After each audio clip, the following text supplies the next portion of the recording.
Começa agora. Bíblia Fácil Podcast.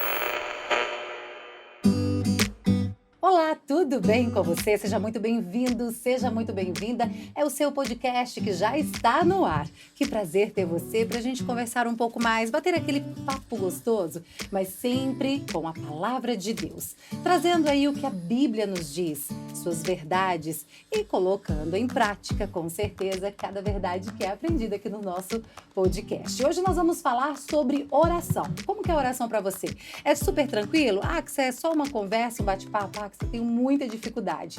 Mas sobre a oração, você que gosta de orar, que já ora, teve alguma vez que você viu alguma oração que para você não foi respondida? Ou então você conversou com alguém e diz assim, olha, algumas orações minhas não são respondidas. Acho que Deus nem me escuta para certos assuntos, então eu nem comento. Será que é isso? Nós vamos conversar sobre este tema e é lógico, sempre muito bem acompanhada, Pastor Felipe Amorim. Seja muito bem-vindo. Obrigado, Axa. Que bom estarmos mais uma vez aqui com os nossos amigos. E hoje nós temos um outro convidado. Sim. Talvez você aqui da Rádio Novo Tempo não conheça, mas o pessoal da Rádio Novo Tempo deve conhecer. Nós estamos aqui com o pastor Brian Tchalá. Olá, tudo Seja bem? bem-vindo, Brian. Muito obrigado. Pastor. O pastor Brian é importado, tá certo? Importado. Literalmente. Brian, fala um pouquinho aí de você, onde é que você nasceu, onde é que você estudou, como é que você chegou aqui na Novo Tempo. Fala um pouquinho para o pessoal te conhecer. Eu sou argentino, meu pai é equatoriano, então minha mãe é argentina, sou uma mistura aí dos dois. Estou aprendendo ainda português. Acho que dá para entender, se não dá, aí tem a Seu português está melhor que o meu espanhol. Pode ser. E daí eu sou casado com uma brasileira, Luara, minha esposa é de Rondônia, Porto Velho, lá no norte. Então, eu estou trabalhando aqui no Novo Tempo faz 4 anos já. Então, aprendendo aqui bastante. E o português, acho que está melhorando a pouquinho. Então, espero poder participar aqui e compartilhar um pouquinho da palavra. Muito bem, o nosso tema hoje, Axa, qual é? Oração, então, né? Oração. Tem pessoas que dizem que, uma oração de fulano foi respondida, mas outra não. Ou então se questionam, por que Deus não responde todas as orações? Será que isso é uma verdade, pastor Felipe? Veja, oração ela não deixa de ser um mistério, assim, porque a gente não sabe tudo sobre oração. Eu lembro que em 2013, eu fui fazer uma série numa igreja que eu cuidava lá no sul do Brasil, e aí eu disse que eu vou estudar um pouquinho sobre oração. Acabou saindo um livrinho, ele está esgotado já tem um tempinho, chama-se A Oração é o Caminho. E eu fui buscar um pouquinho sobre oração e eu descobri que 2 coisas quando eu escrevi o livro, Brian. A primeira coisa, que tem muita coisa na oração que a gente não sabe. E segundo, que a gente sabe muito sobre oração e ora menos, né? A gente quer teorizar muito sobre oração e acaba orando muito pouco. E eu vou dizer uma coisa para você de casa. Se você entende pouco sobre os mecanismos da oração, não se preocupe. Ore. Às vezes a gente se preocupa mais em entender do que em praticar. E a oração é mais prática do que teoria, né, Brian? Totalmente. Às vezes pensamos, eu não sei orar. Ou talvez alguém tem que me ensinar, eu acho que outra pessoa ora melhor que eu. Mas na verdade, oração você aprende orando. Sim. No final, é uma conversa com Deus, né? Então aí, como uma pessoa que você não conhece, você vai conhecendo como? Conversando. Então, enquanto a gente vai conversando, vai orando, tudo isso fica mais fácil, é muito mais familiar, muito mais íntimo, né? E tem pessoas que talvez não tenham um grande conhecimento da Bíblia, não tenham um grande conhecimento teológico, mas tem uma vida de oração. Sim. Que você fala, nossa, né? Eu gostaria de ter um pouquinho do que essas pessoas têm e marca muito a diferença. Mas olha aqui, pastor Brian, precisa de um vocabulário específico para orar? Porque eu já vi muitas pessoas falando assim, mas eu não sei usar essas palavras bonitas, a minha oração é só repetida, eu não vou orar não. E se pedir para orar assim no meio de alguém, né, tipo num grupo ou na igreja, não, Deus que me livre, usa o nome de Deus, é Deus que me livre orar, porque eu vou orar feio. Existe isso, orar bonito, orar feio, um vocabulário específico para oração? Muitas vezes entramos na comparação, né? Olha como a Axa ora. Eu não tenho essas palavras, parece que flui, né? Dela, ela vai falando e a gente só tem uma oração, parece mais simples, parece mais inocente. Fala, não, eu vou deixar que ela ore ou que outra pessoa que talvez pareça que tem mais maturidade possa orar. Mas na verdade não precisa um vocabulário. O próprio Jesus falou, né? Não precisa de palavras para quê? Para agradar a Deus. Não é que enquanto melhor ensina as suas palavras, mais ouvida vai ser a sua oração. Mas no contrário, Deus quer um coração sincero, onde a gente só abra esse coração, possa conversar com ele e conforme esse relacionamento vai crescendo e vai se desenvolvendo, a gente vai entrando nessa intimidade e fica muito mais rica a oração, né? Porque meu relacionamento com Deus não é o mesmo do pastor Felipe com certeza. e do pastor Felipe e da Axa. Então, cada um sempre com reverência, com respeito, né? Mas dentro disso, desses marcos, vamos falar assim, o importante é abrir o coração. Você perguntou isso aí, eu me lembrei de um irmão que tinha lá na igreja que eu cresci, né? Eu cresci na igreja adventista e tinha um irmão que orava, mas eu tinha vontade de dizer assim, irmão, para aí um pouquinho, deixa eu pegar um dicionário para eu ir interpretando aqui a sua oração. E ele não fala, eu não sei se ele falava daquele jeito no dia a dia, né? Mas se ele falasse daquele jeito no dia a dia, isso é difícil de comunicar com as pessoas. Ele começava falando do sacrossanto e eu era criança, eu dizia, sacro de quem, Jesus? Que saco é esse que ele estava falando? Era o sacrossanto Deus e tal. E era uma oração assim, bem, a gente gostava de pedir ele para orar pela gente, era um senhor bem consagrado, mas a gente não precisa fazer... enfeitar nossas palavras. Porque o que é a oração? A oração, eu gosto da definição do livro Caminho a Cristo. A oração é o abrir do coração a Deus como você faz a um amigo. E essa definição, para mim, ela é muito interessante, porque, veja, eu tenho amigos, todos nós temos aqueles amigos íntimos, né? A gente tem aqueles amigos que são do dia a dia e tal, que a gente conversa e Colega. tal. Os colegas, mas a gente tem uns amigos mesmo, aqueles que a Bíblia fala que são mais chegados que o irmão. E eu tenho 3 desses. Tenho 3 amigos desse modelo. Né? A gente nunca tem muitos amigos, né? Muitos amigos. Eu tenho 3 amigos desse modelo. E hoje a gente mora cada um num lugar do Brasil, né? Mora eu aqui em Jacareí, um mora em Tatuí, o outro mora em Uberlândia e o outro mora lá no interior de Minas, lá em Lavras. Mas a gente já morou perto, todo mundo morou perto um do outro. E como é que acontecia? Eu queria falar com eles, eu não marcava a hora. Né? Geralmente eu ia na hora do almoço. Né? Ia na hora do almoço para chegar lá e ter comida na mesa. Eu nem pedia, eu já chegava, sentava à mesa, já pegava um prato do armário. Por quê? Porque era o meu amigo. Sim. O meu amigo. Então, quando a gente fala que abrir o coração, orar e abrir o coração a Deus como um amigo, é você falar com Deus aquilo que está no seu coração. Sem enfeitar, sem querer esconder. Primeiro, por quê? Porque a gente não consegue esconder nada de Deus. Né? A gente não consegue disfarçar nossos sentimentos para Deus. Deus sabe exatamente o que a gente está sentindo. E segundo, porque a oração precisa ser um fator de relacionamento. E eu acho que aqui é um ponto interessante para a gente falar. Porque algumas pessoas acham que oração é uma forma de manipular a Deus. Então eu vou orar para que Deus faça o que eu quero que Ele faça. Mas a oração não é assim. A oração é um fator de relacionamento. E Deus, Ele trabalha conosco. Você fala de resposta, né? Eu acabei falando de outras coisas e não te respondi. Mas a resposta à oração, ela sempre vem. Deus sempre responde a oração, mas nem sempre como a gente quer. Né? Eu estava lembrando aqui do texto de Mateus capítulo 7, porque esse é um texto que sempre me incomodou, Brian. O texto de Mateus capítulo 7, versículo 7, eu só lia a primeira parte, né? Por isso que me incomodava demais. Mas a primeira parte diz assim, eu estou em Marcos, é Mateus. Mateus capítulo 7. Mateus capítulo 7, ali no Sermão da Montanha, Jesus diz assim, Mateus 7, 7 e 8. Diz assim, peçam e lhes será dado. Busquem e encontrarão. Batam e a porta será aberta. Pois todo o que pede recebe, e o que busca encontra, e aquele que bate, a porta será aberta. Aí eu parava aqui e por isso eu ficava muito incomodado. Porque eu disse, mas Jesus está dizendo aqui, peça e será dado. Busque e achará. Bata e a porta será aberta. Porque todo que pede recebe. Aí eu disse, não, Deus tem alguma coisa contra mim. Porque eu já pedi um monte de coisa que não recebi. Você já fez oração que você não foi atendido? Já. Ou melhor, na verdade, que foi atendido diferente. Sempre é atendida, né? A gente não gosta de reconhecer. Mas sim, a gente talvez, com toda essa expectativa que cria sobre a resposta, e é Deus, né? Ele consegue me dar tudo. Se alguém pode me dar tudo, é Deus. E a gente fica com essa frustração, né? Com esse desânimo quando não dá certo e muito mais quando um problema mais do coração, né? Um relacionamento, uma enfermidade, uma perda, um sofrimento, aí é pior ainda, né? Então é complicado ler esse texto, depois olhar para a tua situação e falar, o que acontece com isso, né? A Bíblia está falando a verdade, não? Pois é, aí eu disse que eu parava ali, né, Axel? Então vamos ler o próximo versículo, porque aí a gente entende o que Jesus estava falando. A gente leu o 7 e o 8. Agora vamos ler o 9. Diz assim, qual de vocês, se seu filho pedir pão, lhe dará uma pedra? Ou se pedir peixe, lhe dará uma cobra? Se vocês, apesar de serem maus, sabem dar boas coisas aos seus filhos, quanto mais o Pai de vocês que está nos céus dará coisas boas aos que lhe pedirem. E aqui está a chave, ó.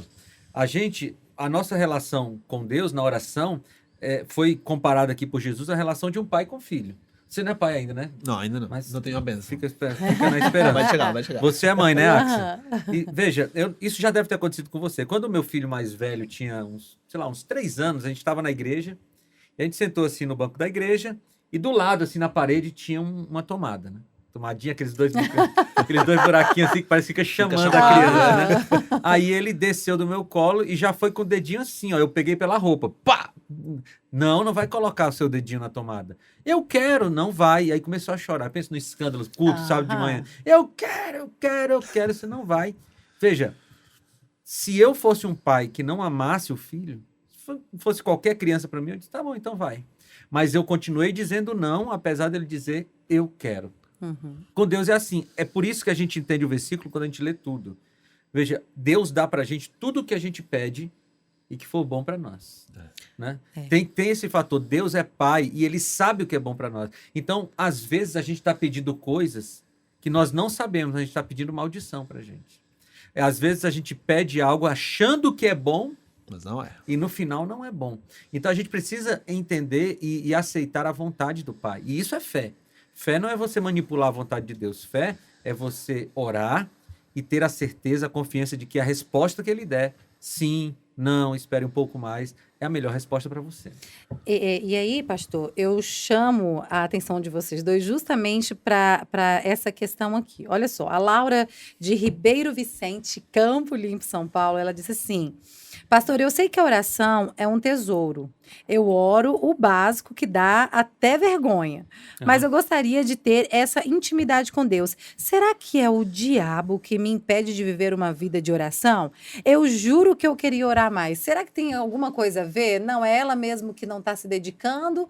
Ou o Satanás sempre tem ali uma ponta também para atrapalhar, para não deixar o momento da oração? E aí eu já vou fazer uma segunda pergunta, né? Principalmente mulheres vão me entender. Por que às vezes a gente vai orar e aí você começa, grandioso Deus, aí você lembra da conta, da roupa que você não botou da lavadora. Não é só mulher, não. Homem também? Veja, eu queria comentar essas duas coisas aí dela, depois você Tranquilo. continua. Veja, a primeira coisa que ela falou aí é assim, será que Satanás quer atrapalhar a gente a orar? Lógico que ele quer. Lógico que ele quer. Por quê? Porque a oração é um fator de relacionamento com Deus. Então, quanto mais eu oro, mais eu me relaciono com Deus. E quanto mais eu me relaciono com Deus, menos eu sou afetado pelas coisas do diabo. Então, sim, ele quer atrapalhar. Mas na maioria das vezes, não sei se a maioria, mas uma parte das vezes, quem atrapalha somos nós mesmos. Né? Então, talvez, como é o nome dela aí? É a Laura. Luara. A Luara esteja dizendo assim, puxa, eu não consigo orar muito, porque talvez ela não fique 1 hora ajoelhada orando. Talvez seja isso. Só que lá em 1 Tessalonicenses 4,17 ou 5,17 diz assim, orem continuamente, na minha versão, ou orem sem cessar. Como é que a gente ora sem cessar? Veja, a gente ora sem cessar, orando sem cessar. Ô Brian, a gente ora só quando está de olho fechado e ajoelhado? Às vezes temos essa ideia, né? Como que, vou deixar Jesus no meu quarto de manhã, volto à noite e continuo a oração, né? Mas, na verdade, esse sem cessar é constantemente estar em oração com Deus. E acho que não temos esse costume. A gente não tem essa questão de vou estar o dia todo orando. Somos uma sociedade que fragmentiza, não sei se chama assim, fragmentiza? Fragmenta tudo, né? Essa é a minha vida laboral, essa é a minha vida acadêmica, minha vida familiar, e aqui está a minha vida espiritual, como se fosse só uma parte da vida, né? Quando, na verdade, tudo é espiritual. Tudo é espiritual. E a gente não enxerga a vida dessa forma como se tudo fosse espiritual, né? Mas quando entendemos que tudo é espiritual, e como o Paulo fala, né, que estamos em meio de uma guerra espiritual, a gente constantemente está orando. Quando estou no trabalho, quando estou na escola, na faculdade, quando estou com o meu vizinho, quando estou com minha família. Por quê? Porque o caminho com Cristo não é só um momento que eu estou lá. Então, voltando aí para a pergunta da Luara, talvez a expectativa que ela tem sobre a oração é uma. Então, como ela não alcança essa expectativa, e voltamos ao que falamos no começo, né? Essa comparação. Olha como Felipe ora. Olha a vida de oração que o pastor tem, ou a Axa tem. E eu não tenho. Aí eu olho pro joelho, tá aquela marca preta desse tamanho. Ele tá Então, ali. porque antigamente as mulheres de oração da igreja, elas eram marcadas pelos joelhos. joelho. Quanto mais joelho escuro, Não é tem porque era uma problema mulher se de o seu joelho tá oração. escuro, não tem problema, Não tá tem bom. problema. Agora, sabe o que, que eu Mas pensei? não, calma, calma, que tem muita intimidade. coisa. Você puxou o fio aí que vai longe. Tá? Então, ela falou também da questão da intimidade. Como é que eu faço para desenvolver intimidade com Deus? Do mesmo jeito que você desenvolveu intimidade, Luara, com a sua melhor amiga. Falando do quê? De tudo. Veja, a minha esposa tem amigas, né, assim. Veja, elas conversam de tudo. E às vezes fazem conversando, ó, aquele WhatsApp não para, vai e volta, vai e volta, vai e volta. Por que desenvolve intimidade? Porque se relaciona. A gente não consegue desenvolver intimidade com alguém com quem nós não nos relacionamos. E aí eu acho que esse ponto responde a sua outra pergunta. Já aconteceu com você, comigo acontece sempre. Eu estou orando aqui, Senhor Deus, o Espírito Santo, de repente a conta que eu tenho que pagar vem na minha cabeça, não é isso? De repente eu lembro, cara, eu acho que eu deixei o fogão aceso. Meu Deus, tem que lavar roupa. Sabe o que é que eu fazia? Eu parava a oração e dizia assim, puxa, eu não consigo orar. Aí eu entendi que eu preciso falar com Deus, inclusive sobre essas coisas. Então sabe como foi que minha oração ficou maior, mais dinâmica, e às vezes eu passo mais tempo orando e não percebo? Veio na minha cabeça, eu incluo. Porque quando eu tô conversando com os meus amigos, eu faço assim, ó, a gente tá conversando aqui, aí tá conversando, não sei o quê, de repente eu lembro do jogo de futebol. Eu disse, aí tu viu o jogo de futebol? Cara, aí ele, não vi e tal, aí depois a gente vai, não, e a política brasileira? E a gente vai pulando de tópico, assim, quando você não tá conversando uma coisa específica. Com seu amigo é assim. Você tá falando de futebol, de repente você fala do caminhão, de repente você fala da compra, da conta. Veio na sua cabeça, inclui na oração.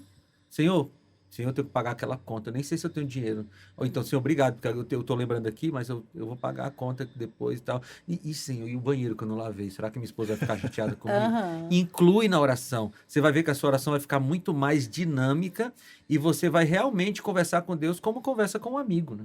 E para aqueles que dizem assim, eu não sei o que falar na oração, tá aí, monte de assunto, né? Mas também eu acho que tem uma questão que hoje somos uma geração muito hiperestimulada. Então o que acontece? Você está sempre recebendo estímulo. Tô assistindo uma série, tô com o celular. Então eu vou parar para orar, fecho meus olhos e é impossível ficar quieto. É impossível. Por quê? Porque a cabeça está a uma velocidade que é impossível. É como você tá com o carro pelo meio aí com 150 km por hora e colocou o freio de mão. Não vai dar certo, né? Porque vai estragar o carro. Então, às vezes, a gente tem tanta coisa na cabeça que é difícil parar. Perdemos um momento de reflexão. Olha, se você pensa na sua rotina, por exemplo, você o tempo todo está fazendo uma coisa. Eu vou lavar a louça. Coloco o celular aí com alguma coisa no YouTube, alguma série. Vou no banheiro. O que leva? Celular. A mente todo tempo sendo estimulada. Eu vou tomar banho. O que eu faço? Eu coloco uma música, um vídeo, notícia. Então, como a mente constantemente está sendo estimulada, depois você parar, orar, refletir. Somos uma sociedade que não gosta de parar para pensar sobre a vida. A gente, tanto que, por isso temos tanto problema para dormir. Quando você deita para dormir, tudo vem na cabeça. Então, as pessoas que falam, eu não quero chegar nesse momento. Porque eu vou deitar, vou desligar a luz e é uma loucura a minha cabeça. E na oração acontece muitas vezes a mesma coisa, né? A gente tem tanta coisa na cabeça e tenta colocar um freio e não dá certo. Então, também é importante cuidar da rotina que a gente tem. Para quê? Para depois poder ter esse momento de intimidade. Mesmo acontece com a leitura da Bíblia, por exemplo. Você acabou de assistir um filme de 2 horas e meia e você não saiu desse sofá.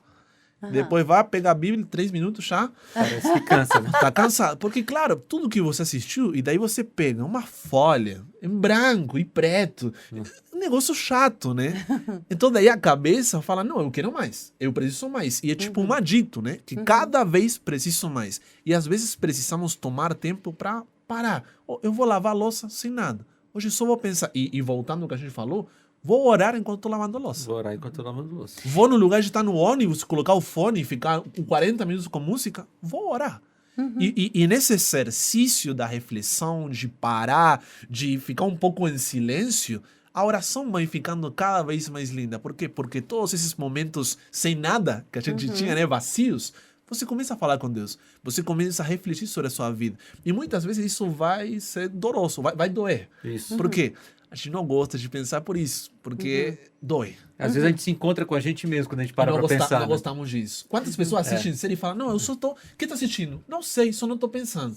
Eu peguei o celular. O que tá assistindo? Não sei. Até outro dia eu vi um corte aí no celular que falava assim, para falar. Eu falei, oxe, que vídeo você viu 3 vídeos atrás? Pois é, ninguém Não sabe. lembra mais. Não sei. Por quê? Porque, na verdade, não estamos assistindo nada. Só estamos alimentando a cabeça que cada vez precisa de mais.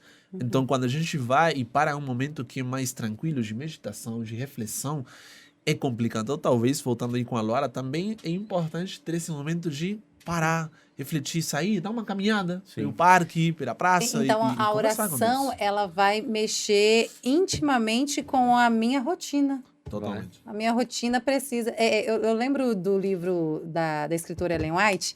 Quando eu engravidei, eu fui ler Orientação da Criança, né? Lar Sem Sombras. E lá tem um capítulo, eu não me lembro o capítulo, né? Cadê o Dr. César Vasconcelos para lembrar capítulo, tudo. Parágrafo? Eu não lembro o capítulo, mas ela dizia sobre até a quantidade de coisas para termos em casa, no sentido, por exemplo, quantidade de louças, pratos. Não tenha muitos, porque geralmente você vai sujando, e aí fica aquela louça gigantesca. Para quê? Para que você ter uma rotina mais tranquila para poder ter tempo para oração. E agora, enquanto o senhor estava falando, pastor Brian, me veio isso na cabeça. Como é importante, então, termos uma rotina mais saudável, né? E aí a gente poderia abrir o leque aqui para os 8 remédios de Deus e aí vai a fundo, né? Mas eu acho que tem uma outra dica que eu gostaria de dar para quem tem dificuldade de se concentrar em oração, que é você escrever a oração. É, muito bom. Isso é muito legal. Eu nunca fiz isso. Eu quero aprender. Tipo uma carta para Deus. Porque quando você está escrevendo, você consegue se concentrar mais. Né? Então, aí tinha uma senhora lá na igreja que dizia assim, não ore em voz alta que o diabo está ouvindo sua oração. Eu cresci também ouvindo não isso. Não ore em voz alta que o diabo está ouvindo. Eu não tô nem aí pra ele, gente. Eu tô falando com um cara que é muito mais poderoso que ele, que às vezes a gente acha que o diabo é poderoso demais na frente de Deus, né?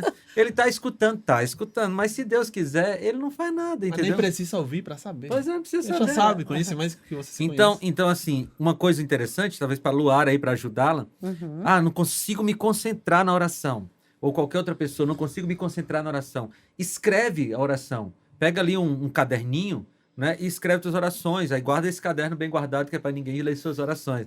Mas guarda, Senhor Deus e tal. Faz uma cartinha para Deus. Esses dias eu assisti um filme. Era Cartas para Deus o nome do filme. Né? Já assisti. Mas eu já tinha esse hábito um pouco antes, porque teve um tempo que eu acho que estava muito agitado na minha cabeça. E aí eu escrevia cartas para Deus e tal, assim. É uma outra possibilidade. Uma outra possibilidade é você orar em voz alta. Porque às vezes quando você está falando e ouvindo, você consegue se concentrar mais. E aí você diz, mas o diabo está escutando. Deixa o diabo para lá, gente. Deixa o diabo para lá. Deus está escutando. E quando Deus está escutando, ele vai nesse relacionamento com você. Né? Pastor, agora eu queria chamar a nossa conversa um pouco para aquilo que dói o coração. Quando a gente fala de oração, nós também vamos falar sobre milagres, né? E a gente tem uma participação aqui do Gabriel Oliveira, de São Luís. Tudo bem, Gabriel? Muito obrigada pela sua participação. Ele abre o coração dizendo assim pra gente, ó, eu orei fervorosamente por um milagre para minha mãe que estava gravemente doente. Ela faleceu e eu não entendo porque Deus não ouviu minhas orações. Uma vez que ela era a única coisa preciosa que eu tinha. Nossa família era pequena, irmãos em outro país e meu pai eu não conheci. Como posso reconciliar a ideia de um Deus amoroso com o fato de que ele não se importou com o meu pedido? Quem disse que Deus não se importou? Né? Como é o nome dele? Ele é Gabriel. Gabriel, você está me ouvindo agora, Gabriel? Veja, Deus se importou com o seu pedido. Só que tem coisas que nós não sabemos. Veja, Deus ouviu o pedido do Gabriel e na soberania de Deus ele decidiu que não ia curar a mãe do Gabriel agora. E aí, essa pergunta do Gabriel pode abrir um monte de coisa aqui. Eu queria falar de duas coisas. A primeira é que Deus... ele sempre cura. Às vezes agora, às vezes depois. Eu me lembro daquele episódio lá de Jesus, falando que ele estava caminhando, o Jairo chega, pede para curar a filha dele, ele vai caminhando, aí a mulher com fluxo de sangue vem, toca nas vestes, ele para, tem toda aquela conversa, e depois alguém vem e diz, olha, não precisa mais ocupar o mestre, porque sua filha já morreu. E aí Jesus diz assim, apenas creia e ela será curada. Veja, Jesus curou 2 pessoas ali naquele momento. A mulher com fluxo de sangue curou no momento. A cura para a mulher com fluxo de sangue foi a cura física. E a cura para a filha de Jairo foi a ressurreição. Então, ressurreição também é cura. Então, Gabriel, sua mãe será curada, mas na ressurreição. E esse é um ponto. O segundo ponto, eu gostaria de destacar o que está em Atos capítulo 12. Em Atos capítulo 12 tem uma história muito interessante aqui, ó. Eu vou ler só o versículo 1, 2 e depois o versículo 3 e 4. Atos 12, 1, 2, 3 e 4. Diz assim: Nessa ocasião, o rei Herodes prendeu alguns que pertenciam à igreja, com a intenção de maltratá-los, e mandou matar à espada Tiago, irmão de João. Vendo que isso agradava os judeus, prosseguiu prendendo também Pedro durante a festa dos pães sem fermento. Tendo-o prendido, lançou-o no cárcere, entregando-o para ser guardado por 4 escoltas de 4 soldados cada uma. Herodes pretendia submetê-lo a julgamento público depois da Páscoa. Veja aqui, ó. Aqui nós temos Tiago e Pedro presos.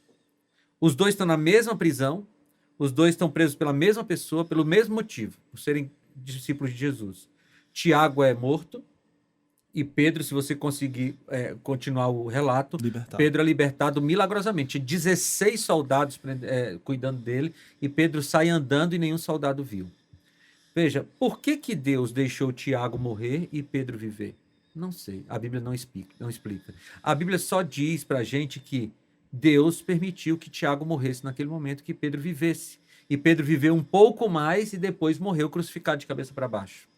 Veja, você não vê ninguém revoltado porque Deus deixou Tiago morrer. Você não vê Pedro reclamando de Deus porque deixou seu amigo Tiago morrer. Ele só aceita a soberania de Deus. Então, eu sei que essa questão do Gabriel é uma questão muito sentimental. E a gente respeita o seu sentimento aqui, Gabriel. Mas veja, Deus não abandonou. Não é que Deus não se importou. Deus só decidiu que aquele era o momento de sua mãe falecer. E você não tem ideia do que poderia acontecer se ela continuasse viva. Você não tem ideia se ela sofreria mais. Você não tem ideia se aconteceria alguma coisa pior. A gente não sabe. Então, o que a gente faz é deixar Deus ou ficar com Deus de acordo com as decisões que ele faz. E um dia a gente vai entender. Posso agregar isso uma coisinha? Sim, pastor, sim. No primeiro lugar, Gabriel, acompanhamos aí na dor, né? O pastor falava de um problema sentimental. Então, não é só intelectual. Aí o coração falando, né? Por quê? E o Salmo está cheio de Davi falando por quê, né? Até quando? Porque a gente... São problemas que enfrentamos desde sempre. É uma questão que a humanidade enfrenta, mas aí é como quando você está assistindo um filme. Você está assistindo um filme e vem alguém que não estava assistindo com você. E pergunta, o que está acontecendo aí na TV? E quem que ele é? O que acontece aqui? Por quê? Porque ele não viu o filme desde o começo. Então, o que acontece? Ficamos com muitas perguntas. Agora, quando a gente vai na Bíblia, muitas vezes acontece a mesma coisa. Por quê? A Bíblia tem uma história principal, uma narrativa, né, que cruza ele desde o Gênesis até o Apocalipse, que é a narrativa do grande conflito. E às vezes, essa frustração que a gente tem é por quê? Porque não entendemos essa narrativa principal. Segundo essa narrativa, o que acontece? A gente está em um mundo de pecado. E um mundo de pecado, o que significa? Um mundo de morte. Por quê? Porque separados em rebelião contra Deus, a gente tem como condena a morte. E aqui, desde o começo até agora, todos morrem. Por quê? Não importa se você é rico, é pobre. Não importa se você é argentino ou brasileiro. Você vai morrer. Até os argentinos morrem. Por quê? Porque é uma questão de um mundo de pecado. Sim. Então, muitas vezes, queremos que a realidade aqui seja uma, quando a narrativa nos mostra que não é. E muitas vezes essa frustração com as expectativas que uno tem, porque, pensa, milhares de anos passaram. E ainda assim a morte é injusta para nós. Sim, com certeza. Você pensa um pouco, tantos anos o ser humano deveria estar acostumado, vai morrer, já aceita a realidade. Mas não, por quê? Porque não fomos criados para isso. Mas o bom, o que é? Que Cristo fala, eu não estou te abandonando no meio de tudo isso. Não. Quando você tem a dúvida de que eu sou um Deus que está com os braços cruzados, não me importa com sua mãe. Não, olha para a cruz e vai ver Cristo com os braços bem abertos. Por quê? Porque lá na cruz, Deus esteve disposto a entregá-lo absolutamente tudo. Para quê? Para resolver o problema da morte. Exatamente. Por quê? Porque ele poderia... Dar um exemplo, né? Os milhares que Jesus fez na Bíblia. A gente vai na Bíblia e fala, não, fez isso, fez aquilo. Eu gostaria que acontecesse na minha vida. Mas daí, o que aconteceu com o cego? Morreu. Morreu. Com o paralítico? Morreu. Morreu. Com a mulher do fluxo... Com a filha de Jairo. Com a filha de Jairo. Morreu. Então, o que acontece? Mesmo Deus fazendo um milagre, como essa narrativa ainda, nesse ponto da história, finaliza em morte, o que acontece? Tanto faz. E eu entendo que, de novo, não é um problema intelectual, é um problema do coração. Sim. Mas Cristo, o que fala? Em primeiro lugar, olha para a cruz, porque eu estou completamente involucrado na sua vida. Me importa tanto que eu esteve disposto, como fala Filipenses 2, né, a deixar absolutamente tudo por você, mesmo que você não mereça nada, eu entreguei absolutamente tudo. E segundo, Apocalipse 21, capítulo 21, versículos 3 e 4, fala, né, eu vou secar essas lágrimas. Sim. Essa dor vai acabar. Essa morte já não vai existir. Então a gente descansa na soberania divina quando? Quando eu olho para a cruz. Quando eu conheço esse Deus que me ama, esse Deus que, em meio da minha dor, me abraça, esse Deus que me dá consolo, esse Deus que me fortalece, esse Deus que caminha comigo. Porque não é um Deus que fala, nossa, Gabriel, você é cristão, você deveria continuar com a sua vida. Não. É um Deus que sabe essa dor do coração. Sim. E fala, vamos caminhar juntos, mas tenha certeza de que essa esperança vai te ajudar. No relato de Atos 12, o que dava esperança à igreja para não ficar revoltado? A esperança. Sim. Eles sabiam que tudo aqui era passageiro. Eles estavam dispostos a entregar até sua própria vida, por quê? Por essa esperança. Então, quando a gente entende tudo isso e descansa na soberania de Deus, baseado nessa cruz e nessa esperança, não é que acaba o problema, mas a gente tem alguém que toma a nossa mão e atravessa esse problema conosco.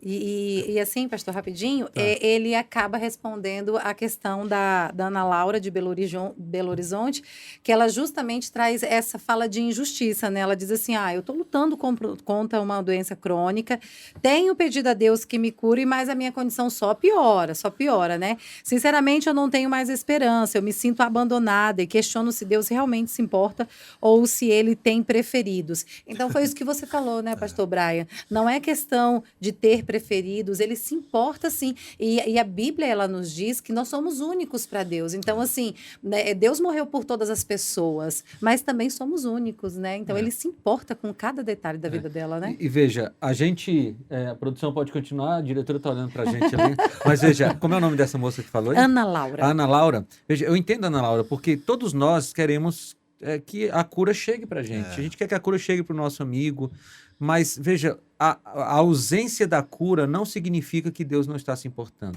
E aí eu vou dar alguns exemplos aqui. Abel era um justo?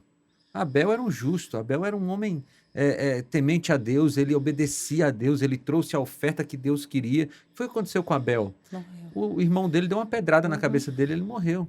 Veja, quando a gente pensa em Isaías, profeta Isaías. Isaías era um homem de Deus? Claro que era. O que foi que fizeram com ele? Serraram ao meio, né?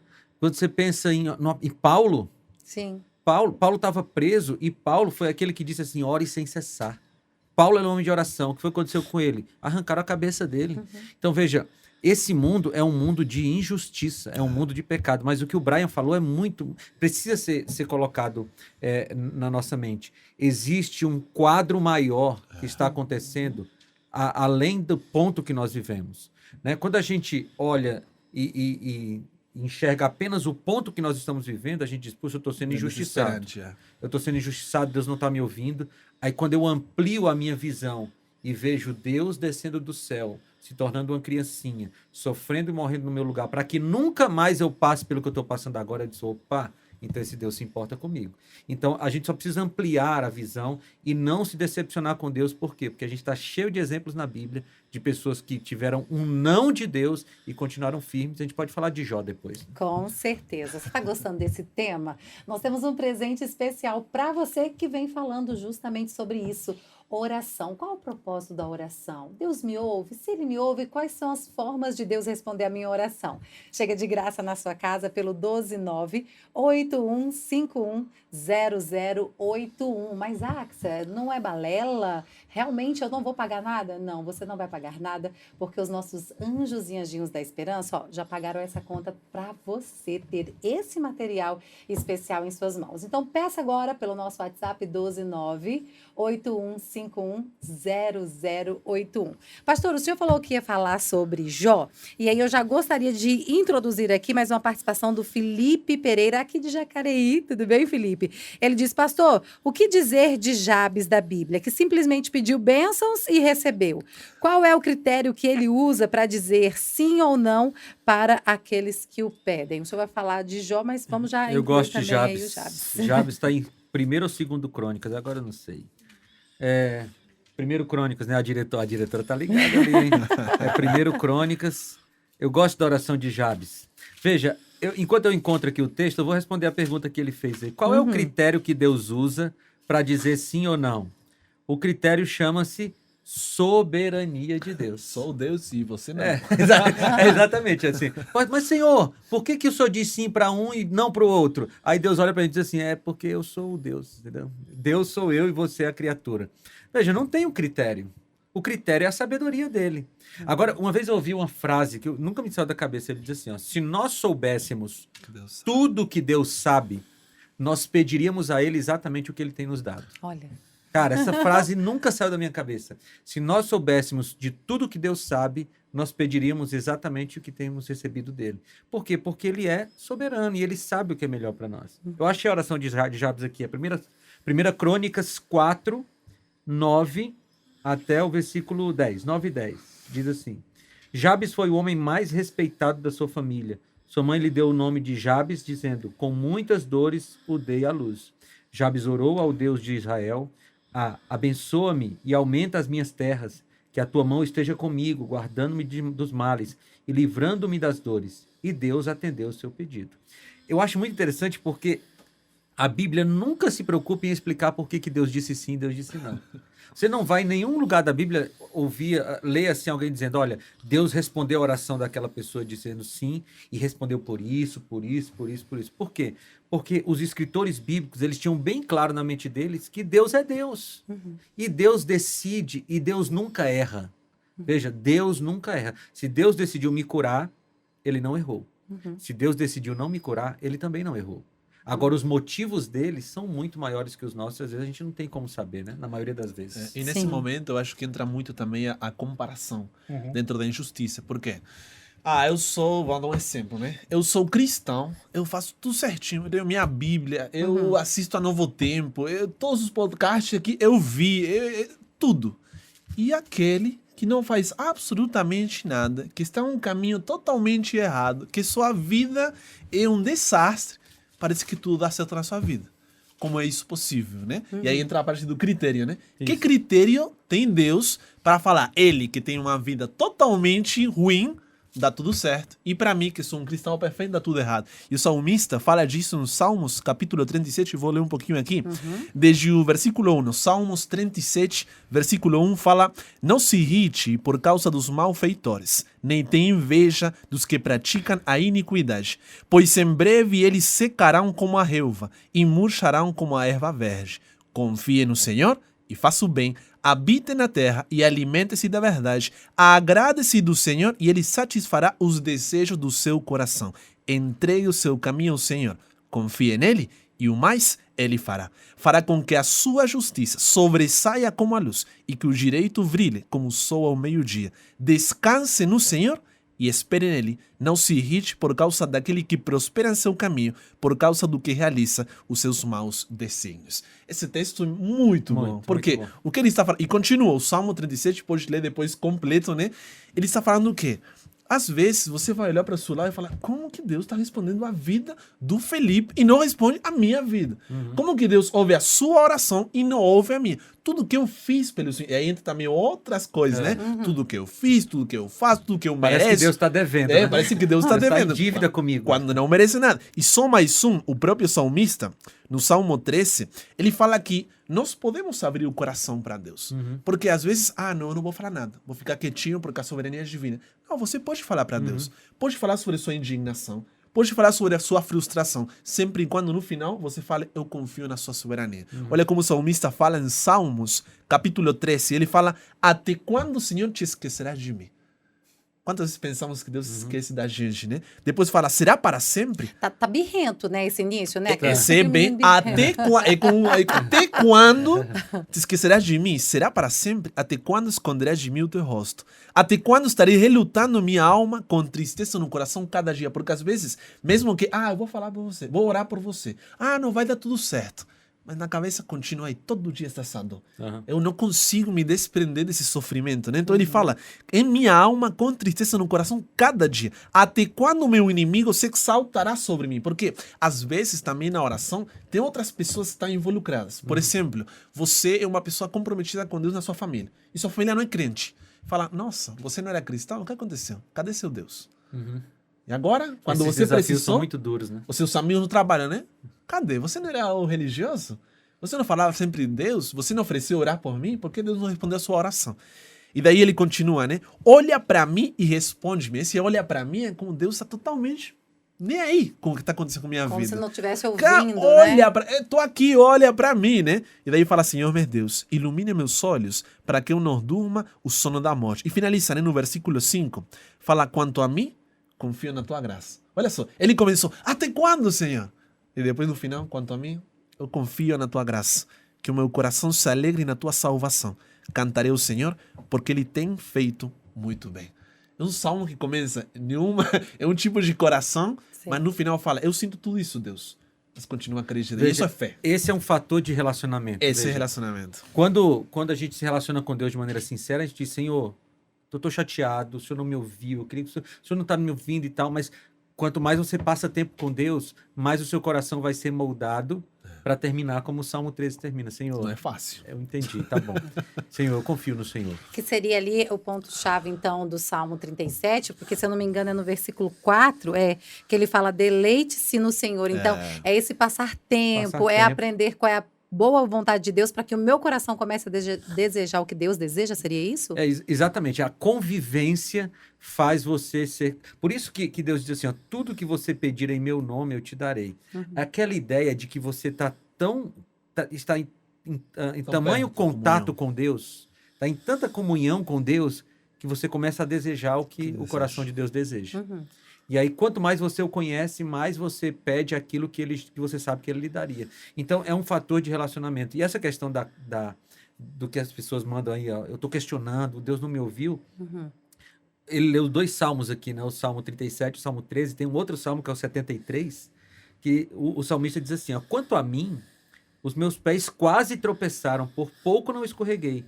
Pois tive inveja dos arrogantes quando vi a prosperidade dos ímpios. E aí ele vai reclamando. Mas esses ímpios não têm doença, esses ímpios dá tudo certo para ele na vida dele. E Asaf vai falando. Aí no versículo 17 ele diz assim, até que entrei no santuário de Deus e então compreendi o destino dos ímpios. Aí o salmo muda. Ou seja, enquanto Asaf estava olhando para o fato, ele estava desesperado, chateado com Deus. Quando ele ampliou a visão e viu que Deus estava preparando um futuro muito melhor, aí ele disse assim, não, então agora eu entendi. Né? E aí eu me lembrei de Hebreus capítulo 11. Porque às vezes as pessoas dizem assim, como os nossos amigos disseram, mas eu sou um cristão, minha mãe era um cristão, mas eu faço tudo certo, eu obedeço a Deus e tal. Por que essas coisas acontecem comigo? Aí a gente vai para a galeria dos heróis da fé. Hebreus capítulo 11. Veja aqui, ó. Eu vou ler, depois você lê o capítulo todo de Hebreus, eu vou ler aqui, a partir do versículo 28. Diz assim, ó, pela fé, celebrou a Páscoa e fez a aspersão do sangue para que o destruidor não tocasse nos filhos mais velhos dos israelitas. Pela fé, o povo atravessou o Mar Vermelho, como em terra seca, mas quando os egípcios tentaram fazê-lo, morreram afogados. Pela fé caíram os muros de Jericó, depois de serem rodeados durante 7 dias. Pela fé, Raabe, a prostituta, por ter acolhido os espiões, não foi morta com os que haviam sido desobedientes. Aí a pessoa para aqui e diz assim, tá vendo? Quem tem fé dá tudo certo para ele. Aí eu disse assim, calma, lê mais 2 versículos. Diz assim, ó, e que direi mais? Versículo 32.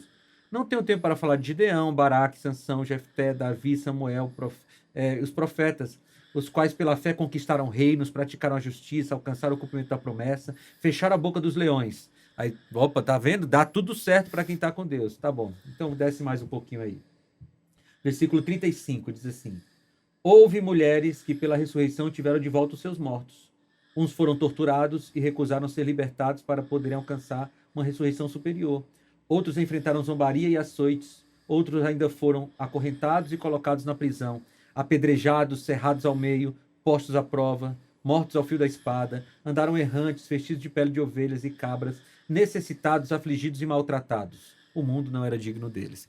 Então, veja, você tem no mesmo texto o Paulo aqui fazendo o seu sermão, dizendo assim, olha, muitos tiveram fé e tiveram muitas vitórias. Outros tiveram a mesma fé e foram cerrados ao meio, maltratados, passaram fome.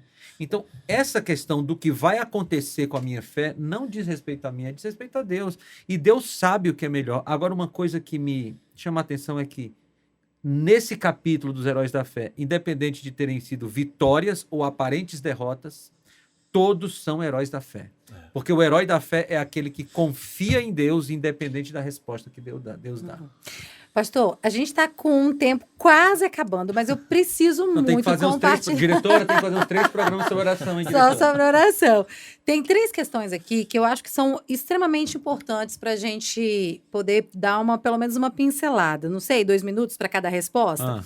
Ó, a primeira, Samuel Rodrigues. Pastor, e os casos onde a gente muda a vontade de Deus? Como, por exemplo, a mulher cananeia que Jesus comparou aos cachorrinhos. Porque primeiro ele disse que não ia, né? Não vou abençoar e tal, não vou curar sua filha. Ele mesmo se admirou com a fé dela. Então, mudou? Tem como, através de uma oração, mudar, né? Enquanto o senhor está procurando, pastor Brian, né? Para a gente já dar aquela agilizada. Com relação a emprego, eu vejo muitas pessoas questionarem assim, ai, meu Deus, mas eu tenho orado tanto por uma oportunidade de um emprego, preciso voltar ao mercado de trabalho, tenho uma família, né? Para sustentar, e eu tenho orado e Deus não abre a porta do emprego para mim, Deus não me dá uma oportunidade, né? Tá. Aí vamos trabalhar isso, depois eu trago a próxima. Então, 2 minutos, né? Vamos lá. 1 minuto e meio. Veja, a gente começou dizendo que a gente não entende tudo sobre oração. Mas sim, a Bíblia afirma que a gente deve orar e quando a gente ora, acontecem coisas. Isso é fato. Por exemplo, Tiago capítulo 5, no versículo 13, diz: entre vocês há alguém que está sofrendo, que ore. Há alguém que se sente feliz, que ele cante louvores. Entre vocês há alguém que está doente, que ele mande chamar os presbíteros da igreja para que estes orem sobre ele e o unjam com óleo. E a oração da fé curará o doente. Veja, há sim na Bíblia afirmações de que a oração muda ou move Deus. Eu não diria muda, mas move Deus. A oração move Deus. A gente vê lá aquele episódio de Moisés está orando enquanto o povo está guerreando. Então tem lá o seu irmão Arão e quem é que está segurando o outro braço dele agora? Josué. Josué e Arão, né? Quando eles soltam o braço de Moisés, eles perdem a guerra. Quando eles levantam os braços de Moisés, a guerra é ganha. Veja, há sim alguma coisa na oração que move a Deus. Mas Deus não é um objeto, ele se move quando ele se permite mover-se. Então, a gente tem... O mandamento é ore. Não é entenda a oração. É ore e entregue na mão de Deus. Porque se você orar pedindo alguma coisa e Deus entender que é bom, ele vai fazer por você. Se você orar pedindo alguma coisa e Deus entender que não é bom, ele não vai fazer. E ele é soberano para isso. Então, nessa questão aqui da mulher cananeia, não foi uma questão de que mudou. Deus estava pensando algo, ele já tinha decidido algo e ela não, esse episódio persuadiu. Específico da mulher dos cachorrinhos lá, Deus estava ensinando uma coisa para os discípulos, né? Ele estava ensinando 2 coisas, pelo menos. Primeiro, como tratar as pessoas que não eram judias. E segundo, como ter uma fé, mesmo sem ser judia. Então, Jesus estava usando aquela situação toda para ensinar para os judeus. Aquilo ali fala mais sobre como tratar o outro e como ter fé em Jesus do que sobre a oração especificamente. Sobre e aí, emprego. pastor, vamos lá, emprego agora. Com emprego, 3 coisas bem rápidas, que o tempo é complicado. Primeiro, emprego sempre é uma questão do coração também, né? Porque não é só, não, tranquilo, vai dar certo. Não, emprego é uma questão do coração. Então, muitas vezes, a gente não tem a disposição ou a vontade de renunciar às nossas expectativas. Vou dar um exemplo bem rápido. Eu quero um emprego. Eu vou falar com... Não, mas eu quero um emprego no que eu estudei, com esse salário, nesse lugar, E a gente não está disposto a quê? A baixar nossas expectativas para quê? Para conseguir o pão que eu vou levar na mesa. Sim. Então, como não acontece o que eu quero, da forma que eu quero e no tempo que eu quero, Deus não responde. Então, esse é no primeiro lugar, né? Muitas vezes nossas expectativas, quais são? Que Deus responda isso especificamente que eu quero, ou estou disposto a fazer o que for para levar um pão na mesa da minha casa. Segundo, muitas vezes nossos tempos e os tempos de Deus são diferentes. Sim. Porque a oração, a maioria das vezes, não é sobre mudar nossa circunstância, mas sim mudar a gente, né? E isso é muito difícil. Por quê? Porque aí a gente aprende a depender. E eu gosto como Salmos, vou rapidinho, 2 textos rápidos. Salmos capítulo 37, que a gente estava lendo, mas no versículo 25, o salmista fala assim: fui moço e agora sou velho, porém jamais vi o justo desamparado, nem a sua descendência a mendigar o pão. E a Bíblia constantemente mostra um Deus que está dando provisão para seu povo, né? E às vezes é parar e falar: Deus, eu não sei, mas o que o Senhor tenha para mim, eu estou aqui. Às vezes terei que voltar muito na minha vida. Vou ter que mudar de cidade, voltar para casa da minha mãe. Vou ter que, com os amigos, juntar e... Mas se Deus, por meio de tudo isso, vai transformar a minha vida, amém por isso. E no final, como terceira coisa, temos que entender que não é sobre o que Deus me dá, mas que independentemente da resposta, eu continuo confiando. Por quê? Vou para Daniel, eu gosto como os amigos de Daniel. Em Daniel capítulo 3, versículos 16 e 17, Nabucodonosor, rei da Babilônia, tinha levantado uma imagem de ouro, né? E fala: todo mundo tem que se postrar diante da imagem, porque senão vai para a fornalha de fogo. O que eles falam, os amigos de Daniel? Sadraque, Mesaque e Abednego responderam ao rei: ó Nabucodonosor, quanto a isto não precisamos nem responder, porque ele dá uma oportunidade, né? Quando todo mundo fica ajoelhado, ele fica em pé. E Nabucodonosor fala: olha, tem mais uma oportunidade. Se ajoelha, a fornalha está quente.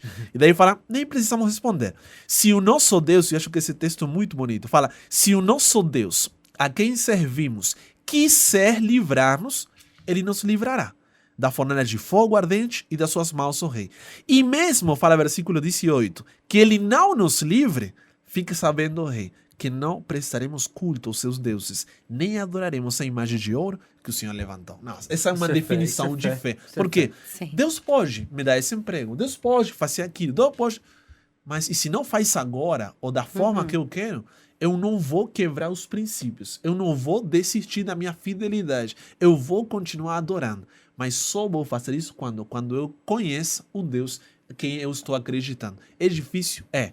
Mas não se pergunte por que Deus não faz o que eu quero, como eu quero, quando eu quero. Mas sim como tudo isso pode mudar meu coração.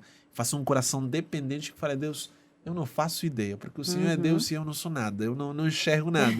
Mas continuo acreditando que sempre, voltando para o primeiro texto, Mateus 7, o Senhor vai fazer o melhor e no melhor tempo também. Com certeza. E para a gente finalizar, vamos lá para Provérbios 8:17.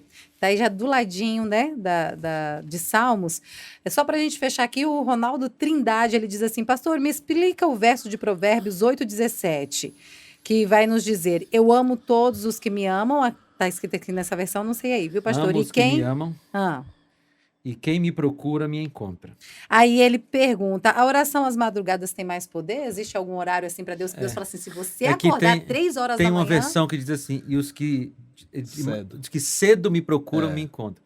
Veja, a única vantagem da madrugada é o silêncio. Pelo menos lá em casa é assim, porque depois das 9 da manhã tem 2 crianças correndo para cima e para baixo. Mas se você ora com sinceridade às 3 da tarde ou às 3 da manhã, o Deus que te escuta é o mesmo, né? Deus te escuta. Mas acabou? Não acabou não. Não acabou não, eu quero falar. Não. Diretora, estica o tempo aí. Eu só quero falar uma última coisa. Abacuque. Vamos lá. Abacuque passa todo o seu livro perguntando a Deus: Senhor, até quando? O Senhor não vai fazer nada contra os babilônicos, Senhor. Aí termina o livro e Deus não resolve o problema. Mas olha como é que Abacuque termina. 3:17, ele diz assim: mesmo não florescendo a figueira e não havendo uvas nas videiras, mesmo falhando a safra de azeitonas, não havendo produção de alimento nas lavouras, nem ovelhas no curral, nem bois nos estábulos, ainda assim eu exultarei no Senhor e me alegrarei no Deus da minha salvação. Amém. Veja, Deus não mudou a situação de Abacuque. Deus mudou Abacuque. E às vezes a oração faz assim. Uau! Ai, gente, eu queria muito mais. Mas o nosso tempo já está chegando ao fim, então quero oferecer para você esse presente lindo para você continuar tendo esse bate-papo gostoso aí na sua casa com o Espírito Santo de Deus, pois é ele que vai ajudar você a compreender todas essas verdades sobre a oração. É o nosso Deus me ouve? Isso mesmo, uma pergunta para você tirar todas as suas dúvidas. Chega de graça na sua casa através do nosso WhatsApp 12981510081. Você já pode pedir agora, diz eu quero e a gente manda para você, tá bom? Acabou o nosso tempo, pastor Felipe Amorim, até a próxima. Vamos pedir a diretora mais um de oração? Vamos. Então, a diretora tá pedindo, hein? Brian, muito obrigado, Eu cara. que agradeço pelo convite. Até a próxima. Valeu, tchau. Tchau, tchau.